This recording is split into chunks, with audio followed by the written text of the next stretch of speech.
Hello viewers, অচ্যুতদার free coaching চ্যানেলে তোমাদের সকলকে স্বাগত জানাই। আজকের ভিডিওতে তোমরা যারা ক্যালকাটা ইউনিভার্সিটিতে বিএ হিস্ট্রি অনার্সে 4th সেমিস্টারে পড়ছো, তোমাদের যে ডিএস CC6 পেপারটি রয়েছে, ইউরোপের ইতিহাস 1453 থেকে 1650, এই পেপারটির 2025 সালের সাজেশন নিয়ে আলোচনা করব আজকের এই ভিডিওতে। আমি এখানে তোমাদের 10টি করে প্রশ্ন বলবো। এই 10টি করে প্রশ্ন বললে মানে তোমরা যদি পড়ো এই 10টি প্রশ্ন, তাহলে অবশ্যই এর ভিতর থেকে তোমরা সব প্রশ্ন কমন পেয়ে যাবে। এবং আমি ইতিমধ্যে এই 10টি প্রশ্নের মধ্যে প্রায় 7 থেকে 8টি করে প্রশ্নের উত্তর আমি চ্যানেলে আপলোড করে দিয়েছি। এই ভিডিওর ডেসক্রিপশন বক্স থেকে তোমরা 6টি টিকা প্রশ্ন এবং 7টি 20 নাম্বারের প্রশ্নের অ্যান্সার পেয়ে যাবে। বাকি যে সমস্ত পেপারগুলো রয়েছে মানে তাদেরও কিন্তু আমি অ্যান্সার এবং সাজেশন খুব দ্রুত তোমাদের সামনে নিয়ে আসবো। এই CC6 পেপারটির যে সিলেবাস, সেই সিলেবাস নিয়ে আমি বিস্তারিত আলোচনা করেছি এর আগের একটি ভিডিওতে। তোমরা অবশ্যই সিলেবাসটি দেখে নেবে এবং তারপরে সাজেশনটি তোমরা দেখবে। সাজেশন তোমরা খাতার প্রথম পাতায় লিখে রাখবে এবং যে সমস্ত প্রশ্নগুলো তোমরা পড়বে সেগুলো টিক মার্ক করে রাখবে। তা আমরা একবার বোর্ডে দেখে নেব আমাদের আলোচনার মূল বিষয়টা কি রয়েছে। CU history honours 4th semester DS CC6 ইউরোপের ইতিহাস সাজেশন 2025। তো এখানে তোমাদের 75 নম্বরের পরীক্ষা হবে, 3টি 5 নম্বরের টিকা লিখতে হবে আর 3টি 20 নম্বরের প্রশ্ন লিখতে হবে। 3টি করে কমন পেতে হবে, 6টি প্রশ্ন থাকবে। তা প্রথমে থাকবে গ্রুপ এ, যেখানে টিকা থাকবে 5 নম্বরের টিকা থাকবে 3টি, 6টি আসবে, 3টি লিখতে হবে। তো সেই 6টি প্রশ্ন কমন পেতে তোমরা জাস্ট এই 10টি প্রশ্ন অবশ্যই ভালো করে দেখে যাবে। দেখো এখানে যে সমস্ত প্রশ্নগুলো আমি টিক চিহ্ন দিয়ে রেখেছি সেগুলোর অ্যান্সার আমি ইতিমধ্যে চ্যানেলে আপলোড করে দিয়েছি।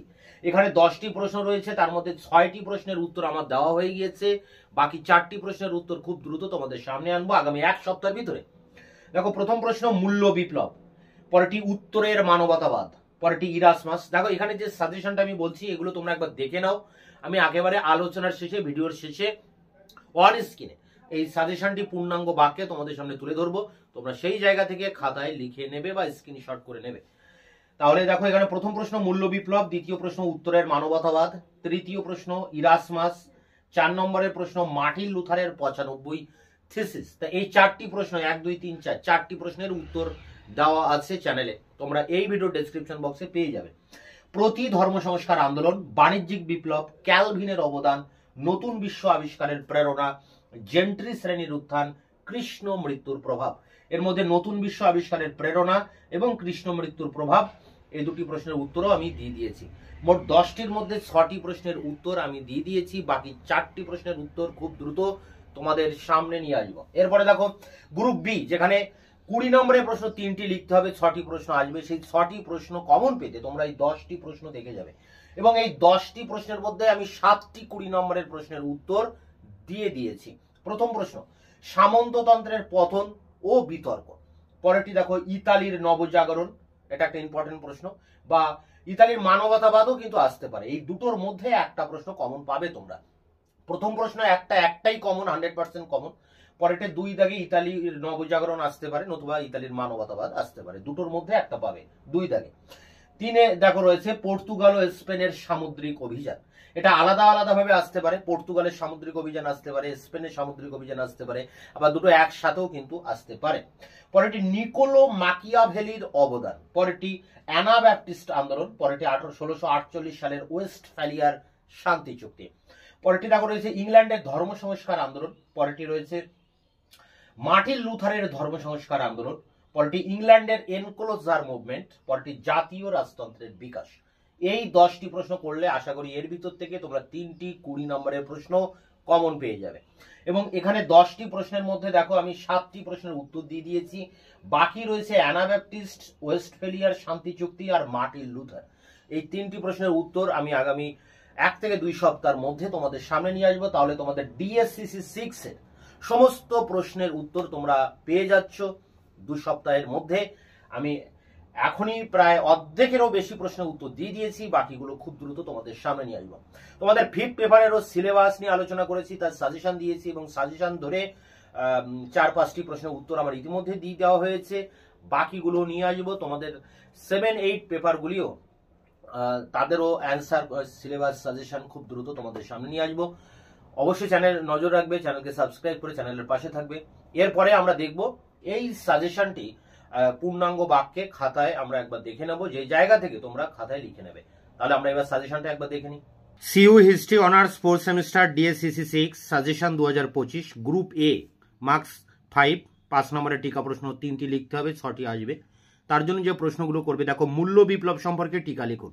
দেখো এখানে যে সমস্ত টিক মার্কগুলো দেওয়া রয়েছে সেগুলোর উত্তর কিন্তু আমি দিয়ে দিয়েছি, বেশিরভাগ প্রশ্নের উত্তর দেওয়া আছে। 2 দাগের প্রশ্ন, উত্তরের মানবতাবাদ সম্পর্কে টিকা লিখুন। 3 ইরাসমাস সম্পর্কে টিকা লিখুন। 4 মার্টিন লুথারের 95 থিসিস।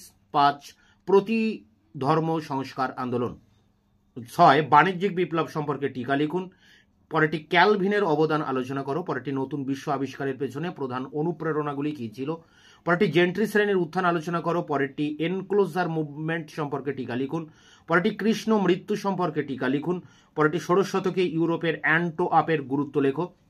পরেরটি রয়েছে ষোড়শ শতকীয় জার্মানির কৃষক বিদ্রোহ সম্পর্কে টিকা লিখুন। এবং শেষ প্রশ্ন ক্যাথলিক ধর্ম সংস্কার আন্দোলন। এখানে 14টি প্রশ্ন রয়েছে, এর মধ্যে টপ 10 প্রশ্ন আমি বোর্ডে আলোচনা করেছি, সেগুলোই তোমরা করবে, তারপরে বাকি 4টে করবে। এবং এখানে বেশিরভাগ প্রশ্নের উত্তর কিন্তু চ্যানেলে দেওয়া রয়েছে, তোমরা ভিডিও ডেসক্রিপশন বক্স থেকে তার অ্যান্সারের লিঙ্ক পেয়ে যাবে। গ্রুপ বি মার্কস 20 নম্বরের প্রশ্ন 3টি লিখতে হবে, 6টি প্রশ্ন আসবে। প্রথম প্রশ্ন, সামন্ততন্ত্রের পতন সংক্রান্ত ঐতিহাসিক বিতর্ক আলোচনা করো। এই প্রশ্নটি তোমরা যুগ সন্ধিক্ষণ বিতর্ক বলেও প্রশ্ন হয়, একই উত্তর হবে। যা সামন্ততন্ত্রের পতন সংক্রান্ত বিতর্ক তাই যুগ সন্ধিক্ষণ বিতর্ক, এটি একটাই পরীক্ষায় আসবে। পরেরটি সামন্ততন্ত্রের বৈশিষ্ট্য, এই প্রশ্নটাও আসতে পারে, তাই তোমরা এটা সাপোর্টে করে যাবে। পরেরটি রেনেসাঁস কেন ইতালিতে সাধারণভাবে এবং ফ্লোরেন্সে বিশেষভাবে হয়েছিল।